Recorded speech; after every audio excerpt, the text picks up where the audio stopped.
friends. Welcome back to Not Again, the podcast that brings college-level analysis to preschool-level content. I'm one of your hosts, Chantel. And I'm your other host, Amy. And today we're talking about Snow White and Beauty and the Beast, and everything is normal. Don't worry about it. We're your normal hosts that are here every week, and it's a normal day in April. It's a normal day in April. So, I had to rewatch Snow White because I realized I have Beauty and the Beast memorized because I did the Not Again thing and watched it again and again and again and again. But Snow White that's not the case. And now I know why. Disney Plus likes to say that it is the best movie ever, and that is contestable, and we will. But I also watched it yesterday, so it's fresh. It's fresh and new. I have a summary because I believe that this is one of the ones that the younger generation probably should skip. I mean, it's one of the younger generation will probably make fun of anyways, so yes. You don't need to watch it. I wouldn't recommend watching it. And we watched it for you, so you don't have to. So basically, Snow White, if you haven't seen it, is about a 14-year-old girl who almost gets murdered because her stepmother is jealous that she's too pretty. She gets over it super fast. I know they keep saying kids are resilient, but this is a whole other level. She runs into the forest away from a knife murderer, and immediately she's singing with birds. The knife murderer didn't actually commit to murdering her though. So she wasn't running away from him so much as she was running away from the fact that her stepmom sent him after her. Indeed, but he still held a knife up and then said, "Run away or you will die." I mean, yeah, but he's not the bad guy here. He's not the bad guy. The knife murderer, shockingly, is not the bad guy. She finds this little house in the woods to hide from her stepmom, the queen, who wants her dead. And it's really messy. And she's like, wow, I found this really messy house in the wood. You know what I should do? I should clean it because it's the 50s. And I'm a 14-year-old 50s housewife. Can I interject? You may. As we all know, Amy from Not Again podcast is the type of person who is a literal Disney princess who speaks to animals. You do? And is also someone who goes to people's houses and cleans for them. Are you just telling me you're Snow White? Maybe a little bit. Whoops. Not 14, though. Not anymore. Were you doing that when you were 14? Were you going to, the house of 7 middle-aged men who have never dusted in their life and just cleaning it? No, but when I went to high school parties, I would clean. You're a very weird person. So the aforementioned middle-aged men, they're dwarfs. Dopey's not middle-aged. Well, we'll get to that. They are dwarfs. I think they are supposed to be the fantasy dwarfs because they've all got the fantasy dwarf beard. I don't think they're actually just making fun of little people because that would be even more offensive than it already is. We're supposed to laugh at them for things that I don't think we should be laughing at them for.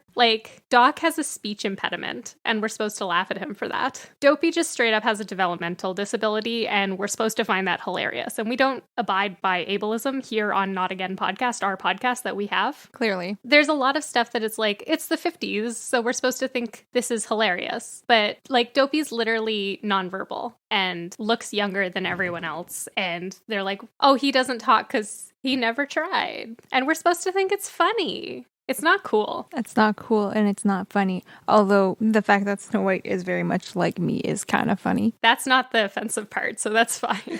Her stepmom has a magic mirror that she asks who is pretty every day. And that's how she finds out that Snow White is still alive because she's who's the prettiest? And the mirror's still Snow White. She's still the prettiest. The woodsman that she hired to kill Snow White gave her the heart of a pig instead of Snow White's heart. So she finds out where she is and she turns herself into a hag and she goes to poison her with a poison apple. And the poison makes her fall into the sleeping death, which can only be broken with love's first kiss. And the witch is oh, that will never happen. Guess what? It does happen. Because instead of burying her, because she's too pretty to be buried, not because they know what's going on, the dwarves put her in a glass coffin above ground, which is a terrible idea if you don't think that someone's still alive.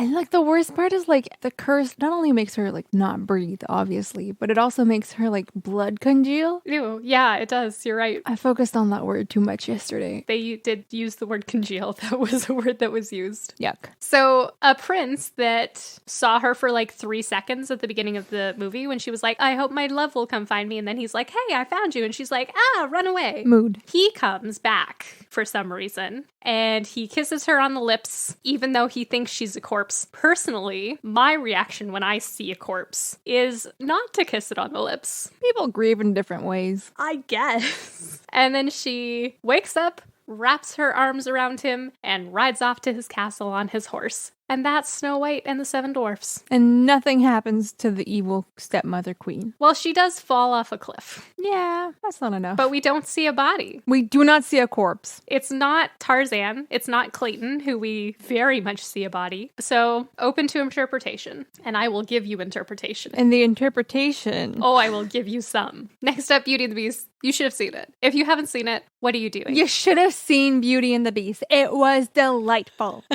Also, we ourselves have done an episode on the live action version of Beauty and the Beast on this very pod. So, you know what it's about. 16-year-old girl goes to save her father who's gone missing. He was kidnapped by a beast who got cursed for being selfish. She takes her dad's place and she falls in love, and she also likes books, and she turns the beast back into a human, and they're still in love, even though she's kind of disappointed that he looks like that now. Well, that's because the Beast is not as good looking as a person than when he was a beast. And you can come after Not Again Pod for that if you want. So there were several things that drew me to compare these two films. Would you like to hear them? Am I contractually obligated to? Yes. Yes, I would love to hear you speak about these films. Okay, so on the surface level, they're pretty different. They're both problematic in different ways. Like Snow White is traditional gender roles, the movie, TM. and Beauty and the Beast is Stockholm Syndrome, the movie. TM. But if you delve a little bit further into it, they're both about outcasts from society. Snow White is an outcast because her stepmother has literally cast her out, like she's trying to murder her, and if she goes back to her castle where she lives, then she will die. Belle is an outcast because she can read, and that's like super dumb. Why is she doing that? Yeah, I think it's interesting how Snow White is outcast from her family to protect herself from her stepmom, whereas Belle is outcast from her family to protect her family, basically. Yeah. She outcasts herself to protect her family. She does. She goes and takes her dad's place. That's a good point. That's the only point I have. No, it's a good point. They both have no mom because there are no moms in early Disney movies, but Belle does have a dad. Well, stepmoms can be moms. This one is not, though. This one is not. This one that makes her dress in peasant rags and clean this really tall flight of stairs at the beginning because she thinks she's too pretty is not. And then tries to kill her, I guess. That's pretty bad, too. So they're both outsiders. And then they go into the woods. The woods is a very important symbol because it's where you find the unknown. Into the unknown. They go into the woods. They find a home of people who are also outcasts. Like the dwarves are, I guess, if they're fantasy dwarves, they can't integrate into society probably because they're fantasy dwarves. Yeah. If they're just little people and we're being super offensive because it's the 50s, you can look at like all the ways that that society might deem them not acceptable. They all have something going on. Like Grumpy has anger issues and one of them's got chronic illness, Sneezy. Yeah, he's got some allergies there for sure. Though, speaking of Sneezy, Sneezy sneezes at the flowers and he's like, I have hay fever. And I'm like, buddy, if you're sneezing at the flowers, but you weren't sneezing at all the dust in your house, you got some bigger issues here. Oh yeah, there was so much dust in the house. So much. Good point. Thanks, I only have one. You know that because you have allergies. So many. I can't go outside right now. I did not catch on to that one. So yeah, so they go into the woods, into the unknown, and they find other outsiders, and they become friends with the other outsiders because, you know, that's their people. The other makes friends with the other. Yeah, that works. Yeah. It's a little different in Snow White because they're like, whoa, she's the princess. Let's give her our bed. They refine their formula with Beauty and the Beast. Yes. But the overall attitude and the main one that I think is they both have an enchantress who curses a young royal. Yes. Now, about the evil queen falling off the cliff and us not seeing her body. Yes. I have a theory that the enchantress from Snow White is the ancestor of the enchantress from Beauty and the Beast. Oh, I just thought it was the same person. Oh, I mean, that's a fun theory too. We have different theories. They're similar though. I have some arguments that support either of those theories equally. So their powers. Yes. They are both beautiful women. The enchantress in Beauty and the Beast more so, but that's mostly because she doesn't have the dumb eyebrows. Right. But I digress. They're both beautiful women, middle-aged-ish, Their power is shape-shifting. They shape-shift into an old hag. Who looked very similar. Who looks very similar. Their victims are young and attractive royalty. Now, the evil queen in Snow White, her victim is Snow White, this kind, sweet, generous, like little 14-year-old. The one in Beauty and the Beast is specifically targeting someone she thinks is vain, but she's targeting someone around the same age. He's 11 years old when she curses him. We know that because in the cartoon version of Beauty and the Beast, not the retconned live action version, Lumiere says 10 years we've been resting, and also we know that the Beast is turning 21. So I guess he's like only 10 and a bit then? 10 and a bit. He's 10 and a bit. So they're both like preteen age. Children-ish. They're kids. Yeah. She's specifically targeting someone she thinks is vain, but can you really be that vain if you've been raised as a prince and you're 10 years old? Like, of course you're going to be. I mean, that's expected. It's expected. You're not going to be any other way. No, and where are his parents? Where are his parents? Where are the parents? Where are the parents? If he's in like the survival mode because he has no parents, apparently. Both of them have no parents, also. That's something else these two have in common. Yeah, so like, yeah, of course he's vain. It's the only thing he has going for him at 11. And you can see how through the years, either being passed down through the generations or her just misremembering in her own head, how you could transform. Snow White was really pretty, and therefore I got pushed off a cliff and exiled from my community, to Snow White was pretty and vain, and therefore I got pushed off a cliff and exiled from my community. Yeah, Chantal, don't you know that pretty people are always vain? Of course. That's how that works. It's obvious. Yeah. It's clear. Clear. It goes without saying. As clear as the mirrors. For that is a given. Speaking of the mirrors, they both have a magic mirror. Yes, spoopy mirror. The evil queen from Snow White has the magic mirror on the wall, who's the fairest of them all. The enchantress in Beauty and the Beast gives the Beast a magic mirror that lets him see anything he wants. For instance, if he wanted to see the fairest of them all, he could do so. It's the same mirror, isn't it? I'm pretty sure the one in Beauty and the Beast is smaller, but you would presume that like the big mirror got broken to be transportable. Okay, so hear me out. Okay. I have a last minute theory, is my only point. All right, I'm ready. What if there are two ancestors to the stepmother? One of them is Adam, our beast, who has the mirror, and the other one, the enchantress. And the reason that, you know, she's mad is because he's the prince, so he gets the title. But they're both vain because they both come from the same source. There would need to be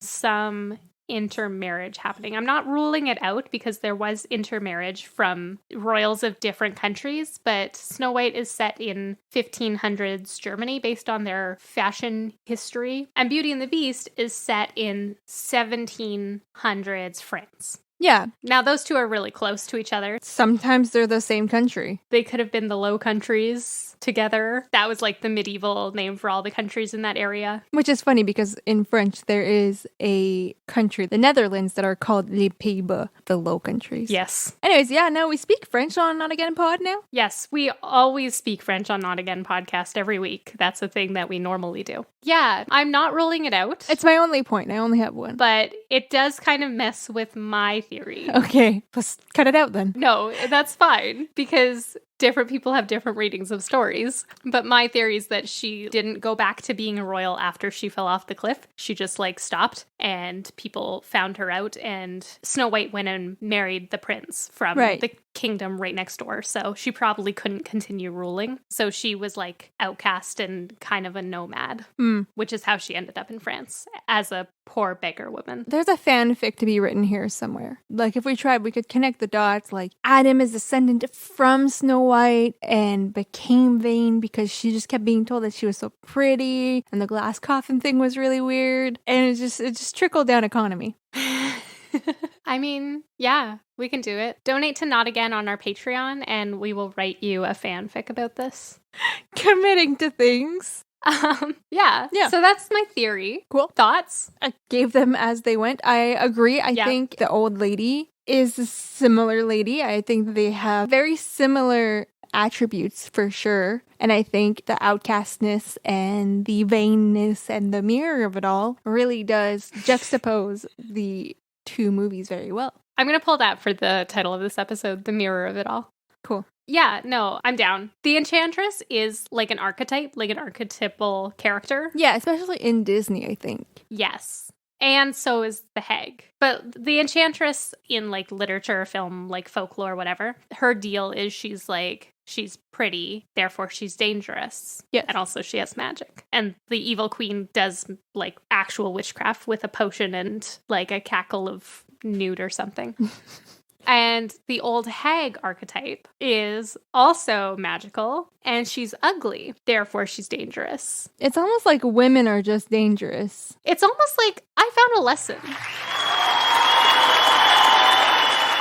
It's almost like women are dangerous. Women are dangerous, TM. The lesson is women are dangerous, TM, unless they're the correct age. Young women are not dangerous. Old women are not dangerous because they can be like a kind grandmother. But like middle-aged women, oh my goodness, they're so dangerous. The premenopause. Yes.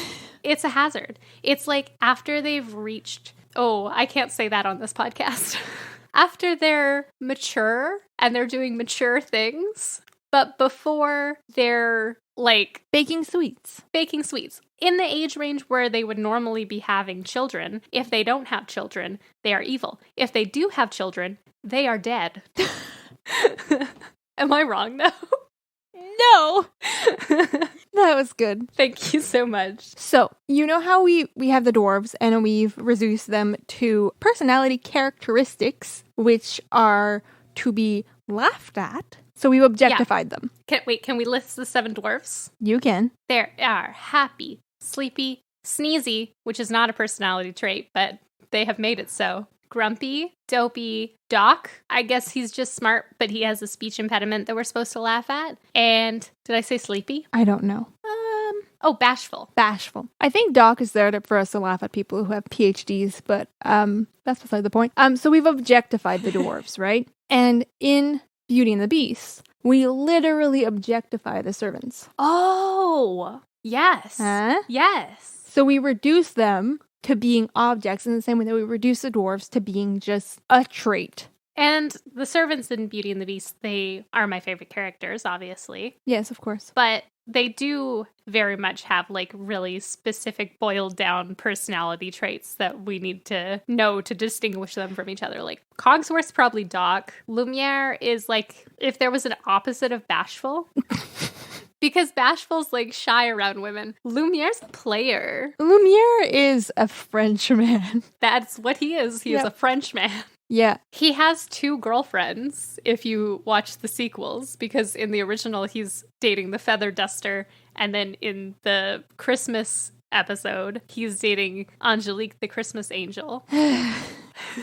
Mrs. Potts is like the kindly old woman. Yeah. Chip is the kid. That's his personality. Chip is the dopey. Yes. I think it's really fun, though. Well, fun. It's not actually fun, but I think it's interesting. It's not really interesting. So I think it's... What is it, Amy? Cool-ish that, like, they turn into the object they're named after. How dumb is that? I wonder if they changed their name when they turned into objects. If they were like, well, Fred's a dumb name for a clock, so...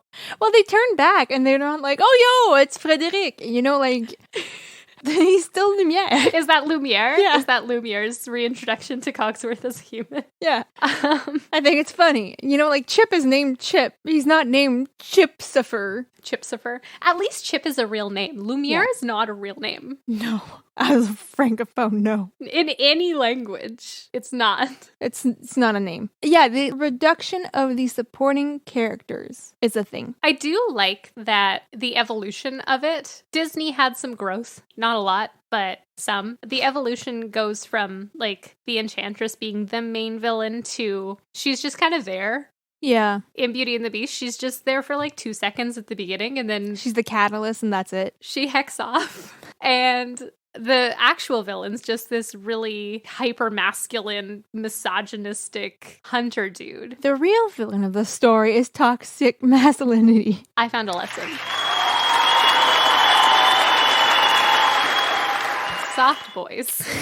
Not soft boys, but, you know, like softer boys of the soft nature are what Disney likes. Disney is encouraging people to find soft boys. Yeah, and if you find a beast, turn him into soft boy. He is very soft. He's literally soft. He's so His soft. fur is soft. And when he's not got anger issues anymore, like Grumpy, he becomes gentle and kind and thoughtful. Yeah. He's not Gaston at all. No. And then Prince Charming in Snow White, he's got the personality of a piece of paper. Yeah. But he walks in and he starts singing about how great Snow White is. Of course. And then he comes and rescues her.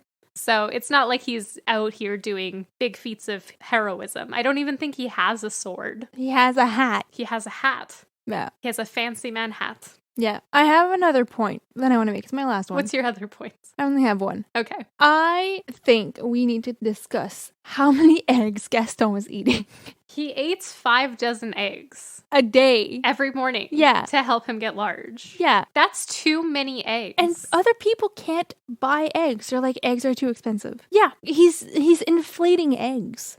He's single-handedly destroying the egg economy. Yeah. Like these poor people. It's because Gaston has a podcast and he needs the egg cartons to put on his walls. Well, that was fun. So those are thoughts. Those are some thoughts. Some points. Some comparative essay on Snow White and Beauty and the Beast. Obviously, one is better than the other, but, you know, they have stuff going on. Tangled. What about Tangled? The one that's better than the other is Tangled. But that's not in our comparative essay. If we're going outside of the comparative essay, the one that's better is Encanto. We don't talk about Bruno. No. I'm going to let you actually finish now. Yeah, I've watched that about 1,000,000 times, so we could have easily done this episode on that, but it's fine. It's fine. We don't talk about Bruno. So you've probably figured out by now that we are not Bex and Alan. Unless this is your first time listening to an episode, in which case I am so sorry. We're not your regular hosts. April Fools, we got you. We got you good. But if you do want to listen to Bex and Alan, I will be doing so. I listen to them every single week. They can be found on our podcast this week, which is Unsighted, an English lit podcast, and they will be talking about Heart of Darkness. So we don't have to. If you want to follow Not Again anywhere, you can follow at Not Again Pod. So thank you for listening, thank you for existing, and thank you for helping us maintain our marbles for just one more week.